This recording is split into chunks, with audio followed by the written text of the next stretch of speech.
मंगलमय मंगल करण वीतराग विज्ञान नमो ताहि जाते भये अरहंतादि मகான் जो विद्यादि सागर सुधी जो विद्यादि सागर सुधी गुरु हैं हितैषी शुद्धात्म में निरत नित्य हितोपदेशी वे पाप ग्रीष्म ऋतु में जल हैं सयाने पूजूं उन्हें सतत केवल ज्ञान पाने पूजूं उन्हें सतत केवल ज्ञान पाने। बोले भगवान महावीर स्वामी की, आचार्य कुंद कुंद स्वामी की, आचार्य गुरुवर विद्यासागर मुनि महाराज की, आचार्य सुमति सागर जी महाराज की, 3 कम 9 करोड़ मुनि महाराज की, आचार्य गुरुवर विद्यासागर मुनि महाराज की जय।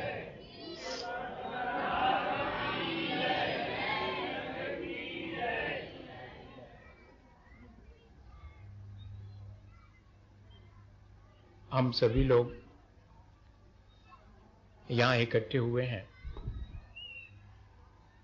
और इसलिए इकट्ठे हुए हैं कि देखें किस तरह लोग अपने जीवन में संयम को अंगीकार करते हैं। हम अपने जीवन में संयम अंगीकार नहीं कर पाए, पर जो अंगीकार कर रहे हैं उनको देखने का सुख, उनको देखने का आनंद भी कम नहीं है। जैसे विवाह तो 1 या 2 ही लोगों का होता है, बेटे का, किसी का बेटा होगा, किसी की बिटिया होगी, और क्या है विवाह। लेकिन कितने सारे लोग इकट्ठे हो जाते हैं उस विवाह में। सॉरी, बारात आ गई, अब बारात का क्या काम उसमें, ऐसा लगने लगता है। तो अब इतनी बारी बाकी लोगों का क्या काम, जिनको लेना है चुपचाप आओ, 5-7 लोग, जिनको लेना वो ले, जिनको महाराज को देना उनको दो और छुट्टी करो। ऐसा मन में आ सकता है, लेकिन भैया कुछ चीजें ऐसी हैं, गुणिषु प्रमोदम, किसी के अंदर बढ़ते हुए गुणों को देखकर अगर हमारे मुख पर प्रसन्नता आती है, आह्लाद होता है, तो हमारे अंदर विशुद्धि बढ़ती है। मुझे आज बैठे बैठे ध्यान आ रहा था, जब नैनागिर में आचार्य महाराज ने जैनेश्वरी दीक्षा दी और हम सब लोग जो है ऊपर पर्वत पर पहुंचे, तो नियम सागर जी महाराज जो हमसे बड़े हैं, उन्होंने कहा महाराज आज तो हमको दीक्षाएं देख करके ही विशुद्धि बढ़ रही थी, बहुत आनंद आ रहा था। तो आचार्य श्री ने क्या कहा कि यही तो है, हम जो है परस्पर एक दूसरे साधक की साधना देख करके ही आनंदित होकर अपनी कषायों को बंद करके विशुद्धि को बढ़ा करके और कितनी कर्मों की निर्जरा कर लेते हैं। जो मोक्ष मार्ग पर चल रहा है वो तो कर्मों की निर्जरा कर ही रहा है, लेकिन मोक्ष मार्गी को देख देख करके हम अपने परिणाम सुधार लेते हैं और अपने कर्मों की निर्जरा भी कर लेते हैं। एक जगत जो बाहर दिखाई देता है, जिसमें सारा कुछ हिसाब गणित से चलता है। यहां इस संसार में 2 और 2 4 होते हैं, 4 और 4 8 होते हैं, लेकिन एक ऐसा संसार है जो कि हमें दिखाई नहीं पड़ता, एक ऐसा सूक्ष्म जगत है जो हमारे सबके भीतर है, जहां क्या जुड़ता है और जहां क्या घटता है, ये हमें जरूर विचार करना चाहिए। हमारे जीवन में हमने कलुषताओं को इकट्ठा किया है या हमने निर्मलताओं को इकट्ठा किया है, ये हमें देखना पड़ेगा। मैं तो चतुर्मास की उपलब्धि या वर्षावास की उपलब्धि हर जगह यही मान के चलता हूं कि किसी के भीतर अगर निर्मलताएं संचित हुई हैं तो हमारा वहां आना सार्थक हो गया, और अगर हमने अपने भीतर की मलिनताओं को ज्यों का त्यों रहने दिया, उसे हटाया नहीं तो शायद हमें अभी और भी सानिध्य की आवश्यकता होगी, और हमें जब अवसर मिले तो हम सानिध्य का लाभ ना लें और बाद को फिर सोचें कि अरे हमें तो अपने जीवन को निर्मल करने का कोई अवसर ही नहीं मिला। हमें विचार करना चाहिए कि हम अपने जीवन को निर्मल कर पाए हैं या नहीं कर पाए हैं। कहना बिल्कुल अलग चीज है और अनुभव करना बिल्कुल अलग चीज है। जैसे कोई व्यक्ति ये सोचे कि मैं बाजार जा रहा हूं, ठीक है, वो सोचे कि मैं नदी के किनारे जा रहा हूं, तो सोच तो सकते हैं आप कि बाजार जा रहे हैं या नदी के किनारे जा रहे हैं, लेकिन आपके चरण अगर रुके हुए हैं या आपके चरण किसी और गलत जगह पर जा रहे हैं, सिनेमा की तरफ जा रहे हैं, तो आप कहां पहुंचिएगा? सोचने से पहुंचिएगा कि मैं तो नदी किनारे सोच रहा हूं कि नदी किनारे जाऊं, लेकिन आपके चरण जहां पर हैं पहुंचेंगे वहां पर। हमें ये देखना है कि हमारा अपना जो आचरण है और हमारे अपने जो चरण हैं वो किस दिशा की तरफ बढ़ रहे हैं। भैया अगर इसकी पहचान करना हो तो बड़े आसानी से की जा सकती है। किसी व्यक्ति को बीज के बारे में नहीं मालूम हो कि ये काहे का फूल है, ये फूलों के बीज हैं या कांटे के बीज हैं, लेकिन जब उसमें से बोने के बाद फल निकलता है तो डिक्लेयर हो जाता है, फिर नहीं छुपाया जा सकता है कि ये बीज काहे का था। अगर हमें बीज के बारे में नहीं मालूम है पर उसका फल देख करके हम मालूम कर सकते हैं कि ये बीज इस प्रकार के फल का था। इसी तरह हमारे भीतर अगर कोई साधना का बीज या हमारे भीतर कोई निर्मलता का बीज अगर गिर गया है इन दिनों में तो वो फलित होना चाहिए। आज वो बीज यहां पर फलित हुआ है। मैं पहले भी 5 महीने यहां रहा, ठंड और गर्मी के दिनों में, बारिश में नहीं रहा था। सो इस बार आचार्य महाराज के आशीर्वाद से, उनकी आज्ञा से यहां वर्षावास भी हो गया। आचार्य महाराज के साथ भी बहुत बार, जितने बार आचार्य श्री, एकाध बार ही मुझे उनके साथ आने का अवसर नहीं मिला होगा, यहां पर आए। आचार्य श्री तो कहते हैं कि शाहपुर के लोग तो चौथे काल जैसे लोग हैं। ये आचार्य श्री के शब्द हैं शाहपुर के लिए। हमको दीदी जो यहां पर हैं, उन्होंने पिछले बार भी जो है जब हम यहां रहे थे, हम जब भी यहां आए हैं तो हम अस्वस्थ ही आए हैं, लेकिन इन सबको जो है सेवा के लिए सबने मिलकर के उन्होंने सबसे अधिक, मैं तो इस मंच से कहना चाहूंगा, एक त्यागी वृत्ति की सेवा करना। त्यागी वृत्ति अगर करता है तो वो अपने जीवन को सार्थक कर लेता है। पहले भी सब लोगों ने मिलकर के और अभी भी सब लोगों ने मिलकर के, और जो भी अस्वस्थ दशा में भी, वरना मैंने अपने जीवन में पहली बार इस तरह अनुभव किया कि जब मैंने अगर इस रोग से मैं नहीं बचा तो चारों प्रकार के जीवन का आहार का त्याग कर चुका था मैं। एक दिन इसी शाहपुर में ये स्थिति थी और आज आचार्य महाराज की कृपा से फौरन वहां से आशीर्वाद आया।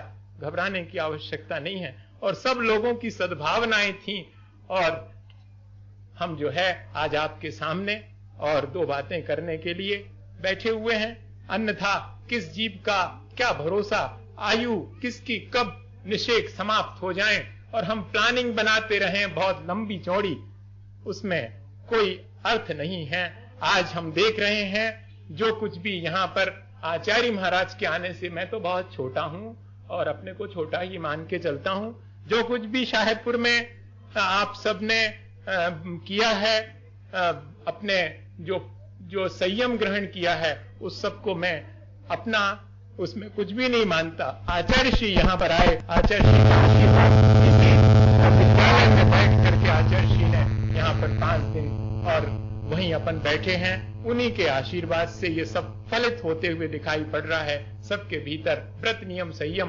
पीछी भैया, पीछी तो 1 लोग 2 लोग ने हाथ में दी थी, लेकिन मैं कर रहा था। सबके उधर दूर जो बैठा हुआ है उसके हाथ भी लगे हुए हैं। मुझे बताइएगा कि सच बताइएगा, क्या आपके मन में उस समय नहीं था कि मैंने भी हाथ लगा दी?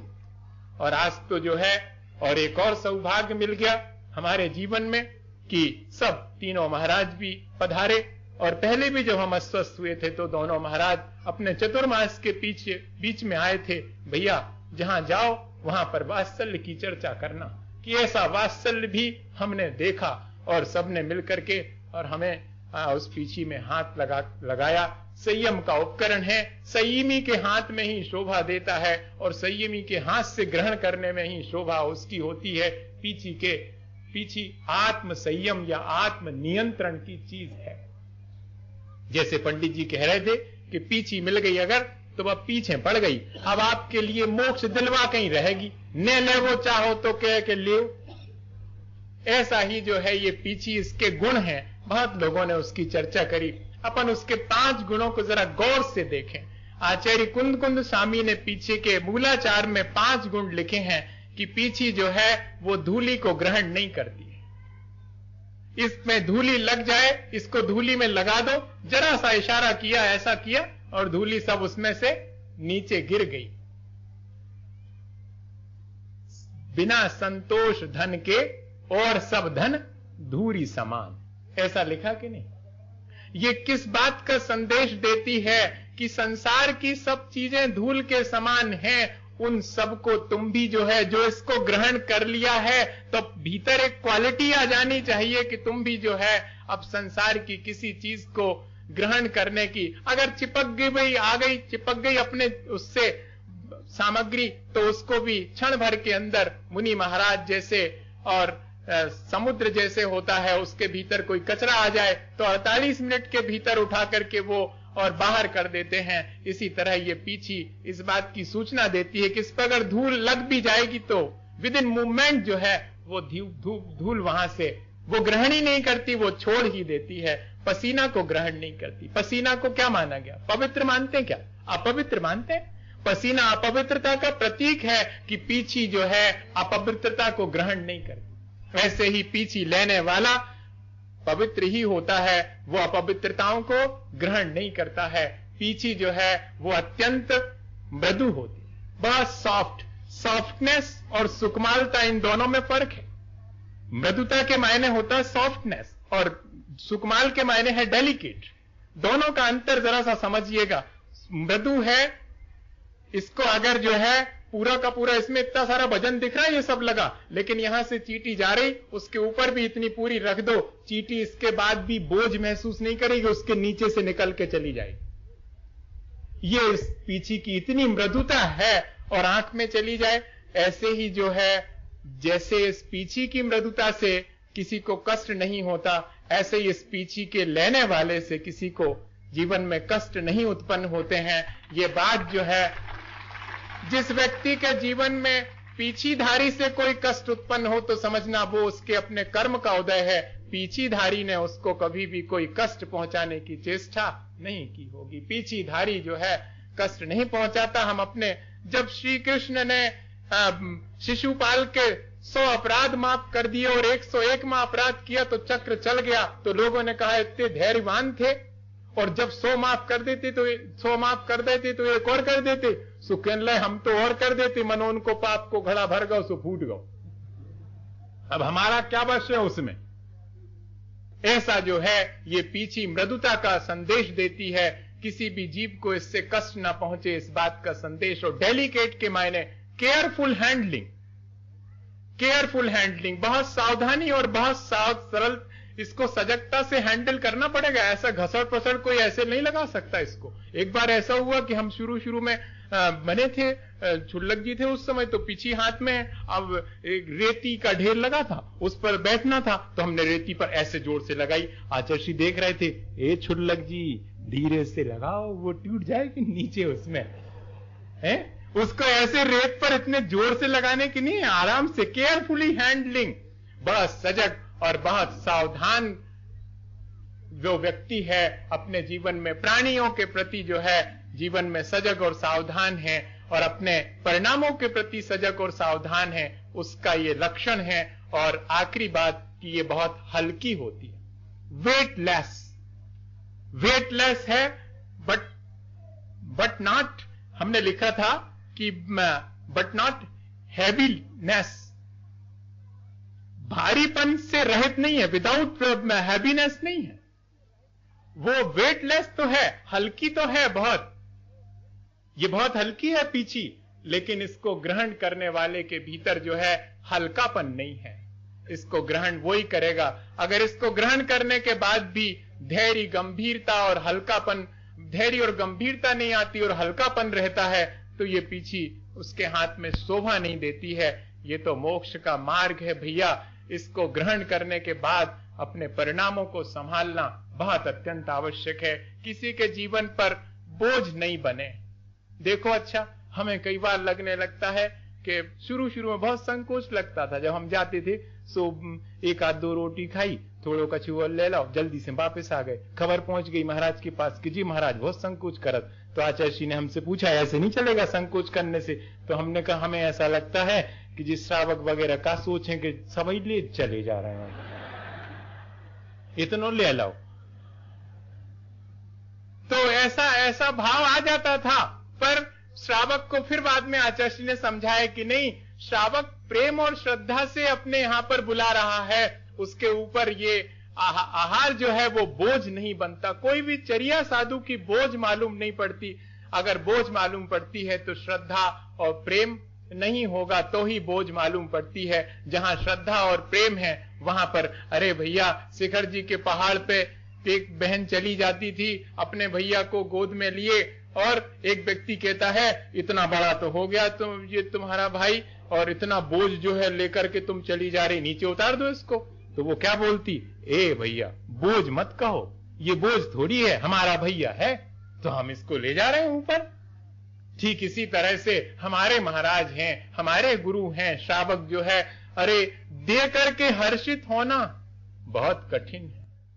आहार दे करके एक ग्रास मिल गया, वो छोटे बच्चे से पूछो, बड़े लोग तो नहीं कहते, छोटे बच्चे से पूछो कि का दो, तो वो जानी देखत के का दो, तो पानी दो तो रोटी, एक ग्रास देने मिला, अब कहीं देखे आ रहा है, बेदौलत चले जा रहे हो। जो मिल जाए रास्ता में ले ले महाराज ने हमसे ले ले, और अगर दो मिल जाए वो फिर तो आप देखो उनके गुइयों के बीच में भी सुने हैं कि हमने दूध आई थी और वो जो भी और जो, ये क्या है बताइए। दे रहे हैं और देते देते समय भी बोझ महसूस नहीं कर रहे हैं। यही पीछी की विशेषता है। और जिन लोगों ने संयम ग्रहण किया है, बहुत सावधानी रखें भैया, पब्लिक ओपिनियन में नहीं पड़े। जनता क्या सोचती है इसके बारे में कोई भरोसा नहीं है। पब्लिक ओपिनियन में नहीं पड़े। लोग पूछेंगे के दिन को लो, कोई आवश्यकता नहीं बताने की कितने दिन का लिया। आजीवन वाले ने आजीवन, जिनने अगर 27 दिन का भी लिया, किसी ने 28 दिन का भी लिया और हमसे कहा कि महाराज बस 1-2 साल में वो पूरा कर लूंगा मैं, अब बस ये तो थोड़ा रख लिया है। कुछ लोगों ने इसलिए रख लिया कि जब पंचकल्याणक होंगे और माता पिता बनना पड़ेगा, वो पूरा ले लाओ, तो फिर थोड़ी बन सकत माता पिता। एक दिन की छूट रख ली है और रहेंगे ब्रह्मचर्य से ही, लेकिन कहवे खिलाने एक दिन की छूट है, लेकिन जब माता पिता बनने का अवसर आएगा तो कह देंगे और उसके बाद पूरा ले लेंगे। पूरा तो ले ही लिया। इस तरह से भी कई लोगों ने ऐसी अपनी भावना व्यक्त की है। ऐसे निर्मल परिणाम अगर कोई टीका टिप्पणी भी कर सकता है भैया, उसमें क्या देर लगती है। देखो लोमड़ी के अंगूर खट्टे, गई तो हती वे लोमड़ी अंगूर खावे हैं, और अपनी सहेलियों से कह के गई थी कि हम जा रहे, और जब उनको कूदी ऊपर, जब आया ही नहीं उसमें पकड़ में, सो वापस चुपचाप लौटे। सहेलियों ने पूछी कैसे लगे, अरे कहला सब खट्टे हते। जो व्यक्ति, ये सॉरग्राफ्स रेशनलाइजेशन कहलाता है साइकोलॉजी में। ये जो है, हमें जो चीज प्राप्त नहीं हुई उस चीज की निंदा करना बहुत आसान है, उस चीज के दोष देखना बहुत आसान है, पर उस चीज को प्राप्त करने के लिए प्रयत्न करना बहुत कठिन है। भर्तृहरि थे, भर्तृहरि साधु हो गए, और साधु होकर के एक दिन अपने गांव में ही आए और पेड़ के नीचे जो है और लेटे हुए थे। एक पत्थर का मुड़ी सा लगा हुआ था, मुड़ी से पत्थर रखे थे, तो वहां से पानी भरने वाली माताएं लोग निकली और उनने कही कि काय जी कौन साधु आए। अरे कहला अपनो भरतू आए, भरतू। अब अपने गांव को हो वैसे ऐसा ही क्या आदमी, तो कहते अपनो भरतू आए। सो दूसरे ने कही कहला देखो बन तो वह साधु, मनो मुड़ी सो नहीं छूटो। अब देखो वो नहीं दिख रहा हो, जे दिख रहा कि मुड़ी सो नहीं छूटो। अबे सो उनने सुन लिया, उनने की बात तो सही है, कमी रह गई, अपन को क्या करने, जब सब छोड़ो तो जो मुड़ी सो भी छोड़ दो, पथरा रख कर दो। वे लोग तो सब पानी भरने चली गई और इन्होंने जो है धीरे से पत्थर एक तरफ किया, अपना हाथ लगा के लेट गए। वापस लौटी तो फिर देखी कहने लगे जी बदले नहीं आ तन्नक कह दई मुड़ी से की सुबह अलग कर दो। इतना अहंकार है इनको। अब देखो ने मने चित्ती भी तुम्हारी पट्ट भी तुम्हारी। अब अगर हम धरे थे तो दिक्कत आती, अगर अलग करें दी तो दिक्कत। भैया जन ऐसे अज्ञानी जीव की अपेक्षा से अपने ज्ञान और संयम को जरा भी मलिन नहीं होने देना। और सबसे बड़ी चीज मुझे जो कहनी है कि जिन लोगों ने भी पीछी ली है उन्होंने अपने मन को बदला है। ये संयम हमें सिखाता है पूरे जीवन के अंत तक वो वैसा मन। आचार्य श्री कहते हैं कि हमेशा अपने दीक्षा के दिन को याद रखना। तुमने किस वैराग्य से भरकर के ये पीछी और ये ज्ञानेश्वरी दीक्षा ली थी, वो दिन याद करके, और मन जो है अगर कभी डगमगाएगा तो संभल जाएगा। ऐसे ही आज का दिन जिन जिन ने लिया है वो अपने जीवन में याद रखें कि कैसे हजारों लोग देख रहे थे और मैंने पीछी दी और पीछी ग्रहण की है। अगर कभी मन गड़बड़ाने लगे तो याद कर लेना उन क्षणों को, तो अपने आप परिणाम जो है निर्मल हो जाएंगे। भैया मैं तो आखिरी समय कोई मेरे से आखिरी समय जब मेरे प्राण निकलते हों और कोई पूछेगा कि आपका आखिरी उपदेश क्या है, तो यही कहूंगा जिसका चित्त निर्मल है वो ही पार होगा। मन की निर्मलता, आत्मा की निर्मलता ही समय सार है और कोई चीज नहीं है। ऐसा जो है निर्मल परिणाम पाने की कोशिश करना। और अगर कभी परिणाम बिगड़ने लगे, दूसरे के बिगड़ने लगे, तो उनको भी संभालने का प्रयास करना। आखिरी घटना में आपको सुना करके और अपनी बात पूरी करता हूं। महाराज ने तो बहुत थोड़ा थोड़ा सा बोल करके, दोनों मुनि महाराज ने, और हमें बुद्धू ही सा बना दिया। हम तो सोच रहे थे कि थोड़ो थोड़ो बोले तो हमें कम बोलना पड़ेगा, तो महाराज ने बहुत थोड़ा संक्षेप में कह के, और महाराज हमारी हमेशा प्रशंसा करते, तो हम तो ये समझते हैं कि हम उस प्रशंसा के लायक नहीं है। मनो ये उनकी प्रशंसा है, दूसरे के प्रशंसा करने वाला तो प्रशंसनीय है ही, जो उनकी हो रही वो हो चाहे न हो। हाँ, मेरे ख्याल से ये नोट करके रख दे। प्रशंसा कहते हैं कि कोई वस्तु सुंदर है या नहीं है, आपने सुंदर कहा तो आप तो सुंदर हो ही, जी तो पक्का हो गया। क्योंकि किसी को अच्छा कहना ये बहुत कठिन है, किसी को भी बुरा कह देना तो बहुत आसान है। नहीं कठिन है हर दुर्बल को धमकी देना और डराना, नहीं बहुत सरल है किसी बेकसूर पर दोष लगाना। अरे बेबस को क्या और गिराना, उसे उठाओ तो मैं जानूं, तन का क्या श्रृंगार सजाना, मन श्रृंगारो तो मैं जानूं। ये मन जो है आज के दिन मन का श्रृंगार करने का ये दिवस है, और हमने अपने मन को श्रृंगार लिया। साधुता यही है कि कितनी भी मुश्किलों के बाद और हम अपने मन को बिगड़ने नहीं देते हैं। यही धैर्य हम सबके भीतर, जिन्होंने संयम ग्रहण किया है, हम सबके भीतर भी रहे। एक घटना है, एक साधु जी नाव में जा रहे थे, या अब नाव में बैठ करके उनको, वैसे साधु जी थे जो बैठ सकते हैं, सब प्रकार के साधु जी हैं भारत में। अब हमको साधु जी आप मानते हैं, है ना, तो हम वैसे वाले हैं, हम पांव चलते हैं बिना जूते के चलेंगे, जिंदगी भर पांव ही चलेंगे। कोई ऐसे भी होते हैं जो कि गाड़ी वगैरह में भी चलते हैं, अब वो ठीक है। तो वो नाव में बैठे और उस पार जा रहे थे, उसी में और 9 युवक भी बैठे थे। अब 9 युवकों को क्या सूझे, उनने कहा साधु जी को तनक चेंगाओ है, मतलब इनका मजा ले।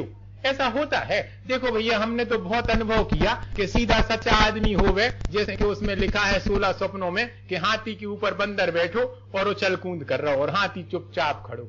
ऐसा ही आज की स्थिति ऐसा ही है। सीधा साधा ईमानदार होगा तो उसके ऊपर बैठ करके और उपद्रव करेंगे। साधु जी बिल्कुल सीधे साधे हते, 10-15 लड़का मिल गए, सो उनने 17 बातें कहना शुरू की। अरे काय को बन गए, भोजनों खो बन गए।